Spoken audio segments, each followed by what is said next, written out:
অভিষেক বন্দ্যোপাধ্যায়কে দাবি রাখতে হবে। কেন? কার স্বার্থে ঘা লাগছে?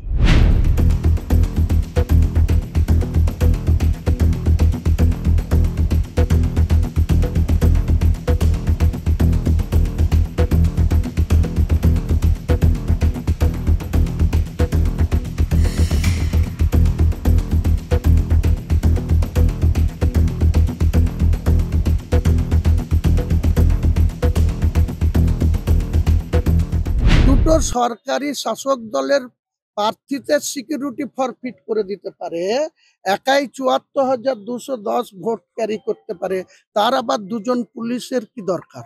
ও তো মাস লিডার, ওটা রায়ে বলে দিয়েছিল, সে কপি এখনো আমার কাছে আছে। তা আমি চক্রান্তের শিকার হতে পারি, সে আশঙ্কাও আমি করছি, কিন্তু আমি যতক্ষণ বেঁচে আছি মাথা উঁচু করে বেঁচে আছি। সেই কারণে কি আপনি চাইছেন যে অভিষেক ব্যানার্জি পুলিশ মন্ত্রী হোক? বললাম তো, একই কথার পুনরাবৃত্তি বারবার করতে চাইছি না। আমি অনেক আগে থেকে বলেছি, এখনো আমার স্ট্যান্ড ক্লিয়ার। আগামী দিনে কে কোথায় থাকবে সময় আসলে বোঝা যাবে। আপনি কি অভিষেক ব্যানার্জির সঙ্গে থাকবেন না দল পরিবর্তনের কোনো ভাবনা? দল কোনো পরিবর্তন করব না। দল যদি আমাকে বের করে দেয় তখন আমি নির্বাচনের বাইরে থাকবো না, এটুকু আপনাকে বলতে। অভিষেক বন্দ্যোপাধ্যায়কে যে পশ্চিমবাংলার আগামী দিনে তৃণমূলের ভবিষ্যৎ ছিল, তো মমতা বন্দ্যোপাধ্যায় আমাদের সামনে তুলে ধরেছে। আপনি এই কথার জবাব নিন।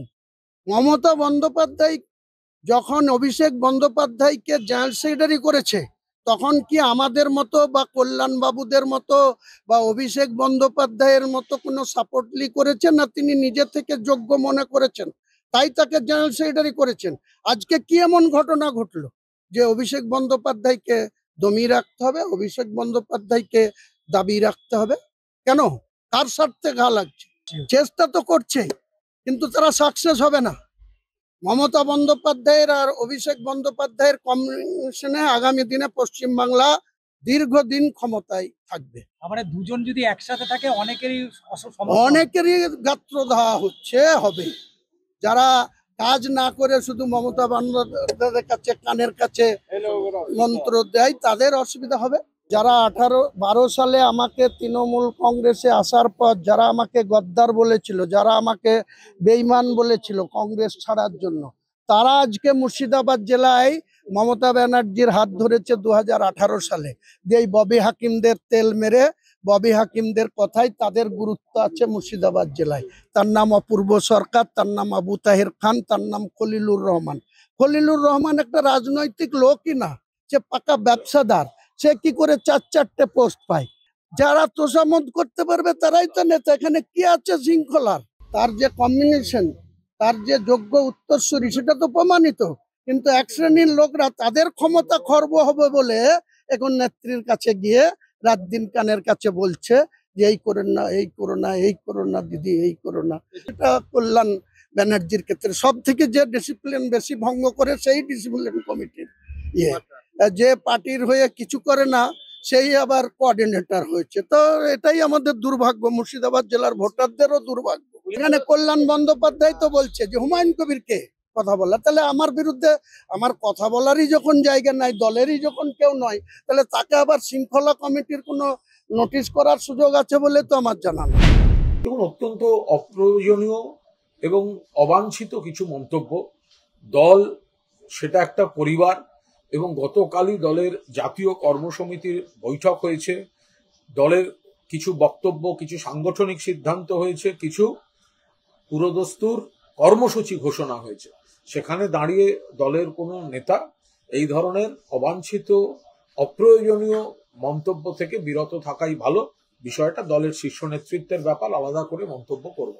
যদি কারোর কোনো বক্তব্য শৃঙ্খলা বহির্ভূত হয়, তার জন্য দল শৃঙ্খলা রক্ষা কমিটি গঠন করে দিয়েছে, এবং যদি কোনো আপত্তিকর কোনো বক্তব্য থাকে তাহলে দলের নেতৃত্ব এবং শৃঙ্খলা রক্ষা কমিটি তারা তাদের গোচরে এলে তারা বিষয়টা দেখবে। তৃণমূল কংগ্রেসের শৃঙ্খলা রক্ষা কমিটি মানে হচ্ছে কানা ছেলের নাম হচ্ছে পদ্মলোচন। এর থেকে বেশি কিছু ভালো আমি আর বলতে পারলাম না। এবং যে দলের কোনো নিয়ম নীতি নেই, তার আবার শৃঙ্খলা কি হবে? এখন চলছে, দ্বন্দ্ব চলছে। অভিষেক বন্দ্যোপাধ্যায় খুব তাড়াতাড়ি মুখ্যমন্ত্রী বা উপমুখ্যমন্ত্রীর পদ চাইছিলেন। বর্তমান মুখ্যমন্ত্রী তিনি ছাড়তে রাজি নন। মুঘল সাম্রাজ্য তো, মুঘলরা এরকমই হয়, আমরা দেখেছি। মুঘল সাম্রাজ্য আমরা ইতিহাসে পড়েছি, শাহজাহানকে সরিয়ে ঔরঙ্গজেব বসতে চান, তো শেষ বয়সে ঔরঙ্গজেব শাহজাহানকে জেলেও রেখেছিল। আমরা দেখি এবার এই ঔরঙ্গজেব এই শাহজাহানকে কি করে। এখন মমতা বন্দ্যোপাধ্যায় শেষ মুহূর্ত পর্যন্ত উনি তার ক্ষমতা আঁকড়ে ধরে থাকতে চাইছেন। তো যতদিন ক্ষমতায় থাকা যায়, যতদিন ক্ষমতা সুখ ভোগ করা যায়। আর অভিষেক বন্দ্যোপাধ্যায় অধীর হয়ে উঠেছেন যে যত তাড়াতাড়ি গদিতে বসা যায়। মুঘল সাম্রাজ্যের কথা বললাম, সে মুঘল সাম্রাজ্যেরই হিস্ট্রি রিপিটস ইটসেলফ দেখতে পাচ্ছি আমরা। ওটা তার খোকাবাবুকে একটু সাইড করার ব্যবস্থা। খোকাবাবুকে সাইড করো, ডিসিপ্লিন একটা ঢপের কথা, ডিসিপ্লিন নামক ঢপের কথা বলে খোকাবাবুকে সাইজ করো, দিদির বিরোধিতা করো, কেউ কথা বলতে না পারে।